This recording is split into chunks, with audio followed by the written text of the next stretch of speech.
আজকে আমরা অফ পেজের সম্পর্কে আলোচনা করব, ঠিক আছে? গত ক্লাসে আমরা অন পেজেস নিয়ে আলোচনা করেছিলাম। হ্যাঁ, অন পেজের সম্পর্কে শেখার পরে আমরা আজকে অফ পেজেস নিয়ে আলোচনা করব। আর বিষয়টা হলো যে অন পেজ অনেক মানে অফ পেজের তুলনায় অনেকটা ছোট একটা টপিক, বুঝছেন? আমরা অন পেজে কি কি করতে পারি, অন পেজে আমরা একটা জাস্ট আমাদের ওয়েবসাইটের ভিতরে ঢুকে কয়েকটা নির্দিষ্ট কাজ করলে আমাদের অন পেজটা হয়ে যাচ্ছে। কিন্তু অফ পেজের কথা যখন আসবে তখন কিন্তু এমনটা না। অফ পেজে আমাদেরকে অনেক কাজ করার প্রয়োজন আছে, অনেক কিছু করার প্রয়োজন আছে, ঠিক আছে? আমরা অফ পেজের ব্যাপারটা আলোচনা করার আগে বুঝুন তো অফ পেজ ব্যাপারটা কি। এখন দেখেন, optimisation outside of your website, ঠিক আছে? মানে কি, আপনারা কি করবেন যখন আপনাদের ওয়েবসাইটের ভিতর থেকে অপটিমাইজ করবেন তখন সেটা বলছে অন পেজ এসইও। যখন আমরা ওয়েবসাইটের বাইরে থেকে অপটিমাইজ করব তখন সেটা কি বলা হয়? অফ পেজ এসইও, ঠিক আছে? আচ্ছা, এখন বুঝতে হবে যে অফ পেজ এসইও আমরা কয়ভাবে করতে পারি। অফ পেজ এসইও করার অনেক হিউজ টেকনিক আছে, 20টা 25টা 30টা টেকনিকের উপরে আছে যদি খুঁজে যায়, ঠিক আছে? কিন্তু আমরা মেজর কিছু টেকনিক নিয়ে আমরা কাজ করব, কিংবা মেজর কিছু সিস্টেম নিয়ে আমরা কাজ করব। যেমন প্রথম কথা হলো সার্চ ইঞ্জিন সাবমিশন। এখন সার্চ ইঞ্জিন সাবমিশন ব্যাপারটাকে একটু বোঝাই। দেখেন, আমরা গুগল ইউজ করি না? এখন যদি গুগলে আমরা এসইও লিখে সার্চ দিই, ঠিক আছে? এসইও লিখে সার্চ দেওয়ার পরে এই ওয়েবসাইটটা আসছে না, প্রথমে মনে করেন যে এটা আসছে, তারপরে এগুলো আসছে, এগুলো আসছে, এগুলো আসছে কিসের জন্য? কারণ এগুলো গুগলে অ্যাটাচ করা আছে। এরা গুগলকে পারমিশন দিয়েছে কেউ যদি এসইও লিখে সার্চ দেয় তাহলে আপনি আমার ওয়েবসাইটটা সামনে শো করবেন। এখন শো করার জন্য কি করতে হবে? এই ওয়েবসাইটের মালিক কি করেছে, তারা গুগলের কাছে গেছে এবং বলেছে যে আমার এই ওয়েবসাইটটা অ্যাড করে দেন। অ্যাড করার সিস্টেমটা আমি একটু জানাই দিই। আমাদের এটার ক্লাস আছে, ডিরেক্ট এটারই ক্লাস আছে, গোটা একটা ক্লাসই আছে ওটা, ঠিক আছে?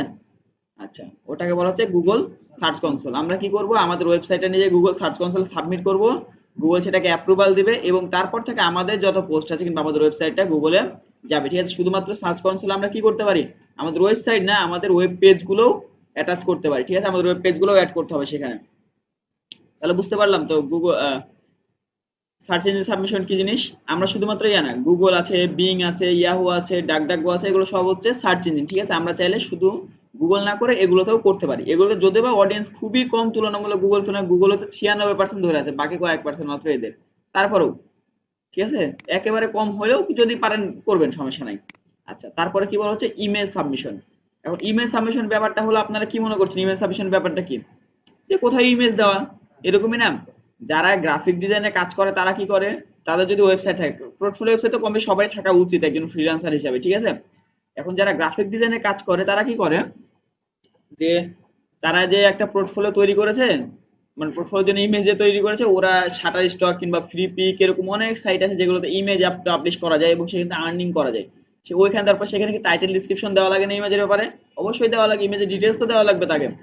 যখন সে সেখানে ইমেজের ডিটেলসটা দেয়, সে ইমেজের ডিটেলস দেওয়ার ওখানে ডিসক্রিপশনে হোক, কোনো লিঙ্ক দেওয়ার অপশন হোক, সে তার ওয়েবসাইটের লিঙ্ক দেওয়ার পরে সেখানে সেটা সাবমিট করে, তাইলে কি হলো, যে কোনো কারণে হোক সেখানে আমাদের ওয়েবসাইটে ব্যাকলিঙ্ক গেল না, একটা অন্য একটা ওয়েবসাইটে আমাদের ওয়েবসাইটে ব্যাকলিঙ্ক তো হইলো। তাহলে সুবিধা কি হলো, যে কোনো ব্যক্তি যখন সেই ইমেজে যাবে কিংবা ডিটেলস নিয়ে দেখবে, ডিটেলসে ক্লিক করার পরে সে যদি দেখতে পায় যে কোনো একটা লিঙ্ক আছে আরো বিস্তারিত ইমেজ পাওয়ার জন্য কিন্তু, কিংবা ইমেজ সম্পর্কে আরো বেশি জানার জন্য, সে যদি ওখানে ক্লিক করে তাহলে কি আমাদের ওয়েবসাইটে সে আসবে না? সে কি হলো, ওইখান থেকে ডিরেক্ট আমাদের ওয়েবসাইটে মুভ করলো। এটা হচ্ছে আমাদের জন্য একটা ব্যাকলিঙ্ক হবে এবং কোয়ালিটি সম্পূর্ণ ব্যাকলিঙ্ক, ভালো ব্যাকলিঙ্ক। আমি শুধু ভালো ব্যাকলিঙ্ক গুলো নিয়ে আলোচনা করছি, ঠিক আছে? উল্টা পাল্টা ব্যাকলিঙ্ক মেলাই করা যায়, আমি ওগুলো নিয়ে আলোচনা করবো না, ঠিক আছে? আচ্ছা, তারপরে আছে পিডিএফ কিংবা পিপিটি সাবমিশন, ঠিক আছে?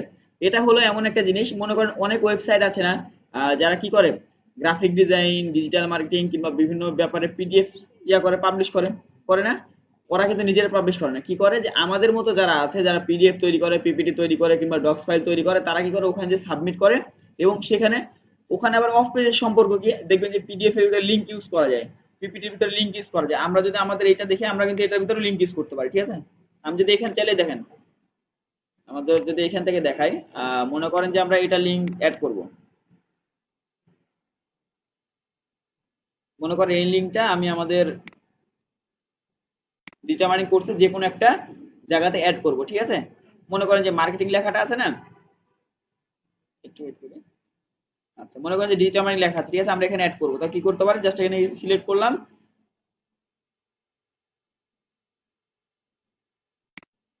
জাস্ট এই লেখাটাকে আমরা সিলেক্ট করলাম। এখন দেখবেন এখানে লিংকের অপশন কোথায়,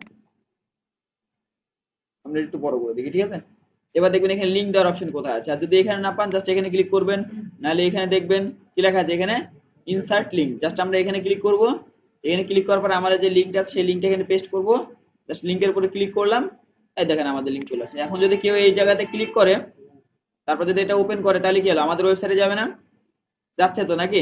এরকম হয় ব্যাপারটা। আপনারা পিডিএফ বলেন, পিপিটি বলেন, ডক্স ফাইল বলেন, প্রত্যেক জায়গাতে আপনারা চাইলে আপনাদের ইয়াটা সাবমিট করতে পারেন, আপনার ওয়েবসাইটের লিংকটা সাবমিট করতে পারেন। তাহলে কেউ কোনো ব্যক্তি যখন আপনার ওই পিডিএফটা ডাউনলোড করবে কিংবা পিডিএফটা ওখান থেকে দেখবে, দেখা যাচ্ছে ওখানে ইনফরমেশন আছে কিন্তু ফুলফিল দেওয়া নাই, বাকি ইনফরমেশনের জন্য আপনার ওয়েবসাইটে আসতে হচ্ছে, তখন সে কি করবে, সেখান থেকে তা আপনার ওয়েবসাইটে ক্লিক করে আপনার ওয়েবসাইটে আসবে এবং আপনার ওয়েবসাইটের জন্য অডিয়েন্স বাড়বে।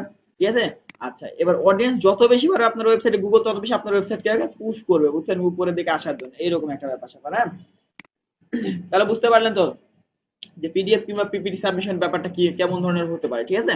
আচ্ছা, তারপরে কি আছে, সোশ্যাল বুক মার্কিং। সোশ্যাল মানে আমরা কি বুঝছি, সোশ্যাল মিডিয়া, যেমন Facebook, Instagram, Twitter, LinkedIn, Pinterest.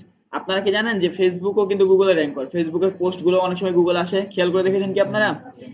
আচ্ছা, যারা দেখেন না তাদের জন্য আমি একটু দেখাই দিই। হ্যাঁ, যদি মনে করেন যে আমরা ফেসবুকে যাই, হ্যাঁ, ফেসবুকে জাস্ট একটা ভাইরাল পোস্ট নিয়ে এসে আমি একটা সার্চ দিয়ে দেখবো আর কি।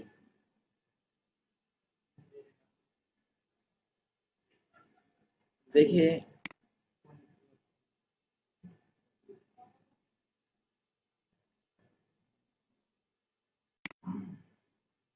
আইমান কি শুধু মেয়েদের নাম নাকি? আরে বাপ,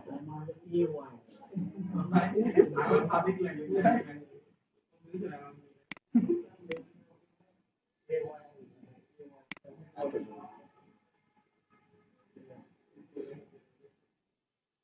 আচ্ছা, দেখেন এই যে মনে করেন যে এই লাইনের পোস্টটা আমি খুঁজতে চাচ্ছি গুগলে। ঠিক আছে?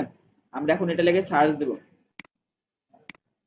মনে করেন কেউ সার্চ দিল এই আর কি, একেবারে সেম আসবে এমনটা না, মনে করেন কেউ সার্চ দিল, দেখেন এই যে এই রিলেটেড যে ফেসবুকে দেখেন পোস্ট চলে আসছে। ঠিক আছে? ওরা ভিডিও ছেড়েছিল, ভিডিও চলে আসছে, সবই চলে আসছে। তার মানে কি বুঝলাম, যে ফেসবুকের কোনো পোস্টও গুগলে র্যাঙ্ক করতে পারে। তার মানে কি আমাদের এখানে সোশ্যাল মিডিয়ার একটা গুরুত্বপূর্ণ ভূমিকা পালন করছে না এখান থেকে?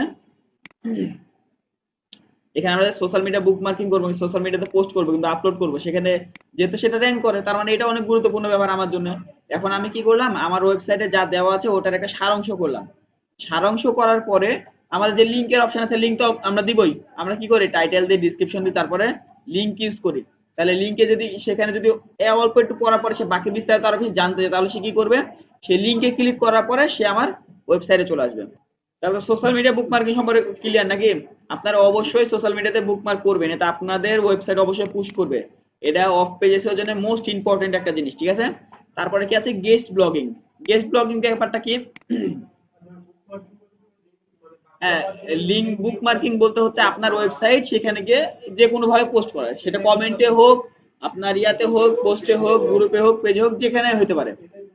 হ্যাঁ, এটা হচ্ছে সোশ্যাল মিডিয়া বুকমার্কিং। আচ্ছা, তারপরে কি আছে, গেস্ট ব্লগিং। গেস্ট ব্লগিং বা গেস্ট পোস্টিং তো নাম শুনেছেন আপনারা, তাই না?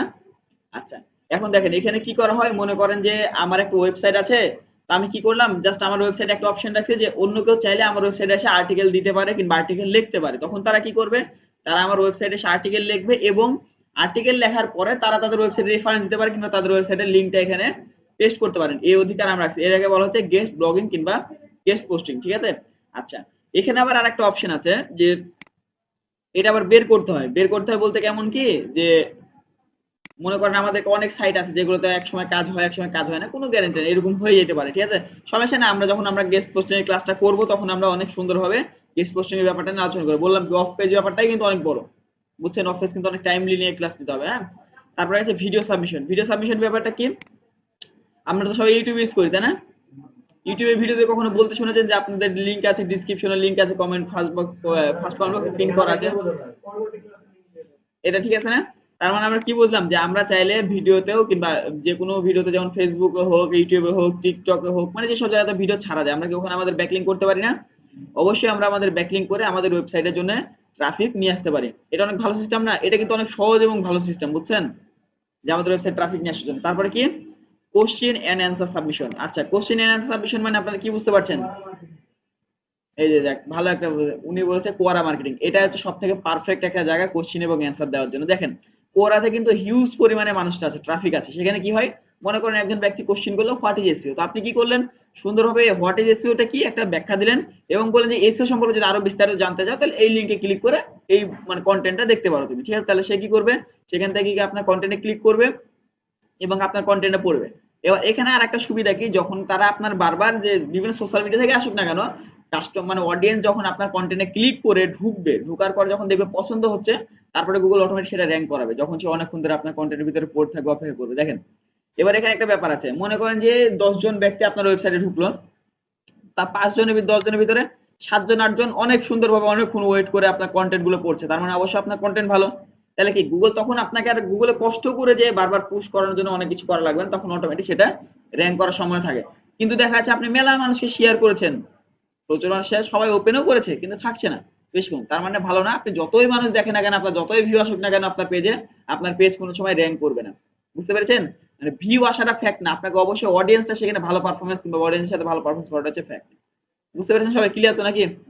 তার মানে আমরা আমাদের অফ পেজ এসইও এর ভিতরে যদিও বা অনেক বেশি অপশন আছে, তবে যেগুলো কোয়ালিটি সম্পন্ন অপশন কিংবা খুব ভালো কাজ করে, আমরা শুধুমাত্র সেগুলোই শেখার চেষ্টা করব। ঠিক আছে? বুঝতে পেরেছেন তো নাকি?